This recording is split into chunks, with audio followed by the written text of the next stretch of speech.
ઘણા સમયથી મને ગુજરાતમાં થતા ડિમોલિશનના મુદ્દે પણ હું જોઉં છું. સુરતનું ડિમોલિશન ગેરકાયદેસર થયું, એની પહેલાં ઓખામાં થયું, એની પહેલાં વિરમગામમાં થયું, એની પહેલાં અમદાવાદમાં થયું, સોમનાથમાં થયું, અંબાજીમાં થયું. મને ઘણા લોકો કહેતા હોય કે ભાઈ આ ડિમોલિશન કરીને વિકાસ કરે છે. મારે ખાલી એટલું જ કહેવું છે કે જ્યારે બે પેઢી મહેનત કરે છે ને ત્યારે એક મકાન બને છે. ગરીબનું ઝોંપડું છે ને એ બે પેઢી મહેનત કરે ત્યારે.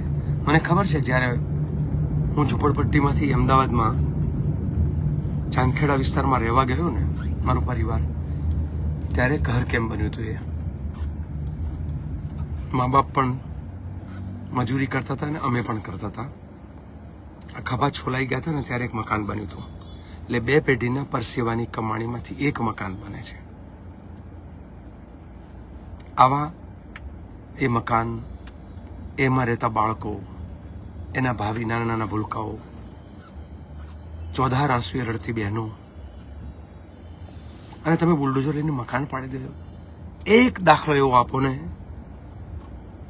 કે જે ભાજપી અમીર હોય ગેરકાયદેસર રીતે એનું તમે મકાન પાડ્યું હોય.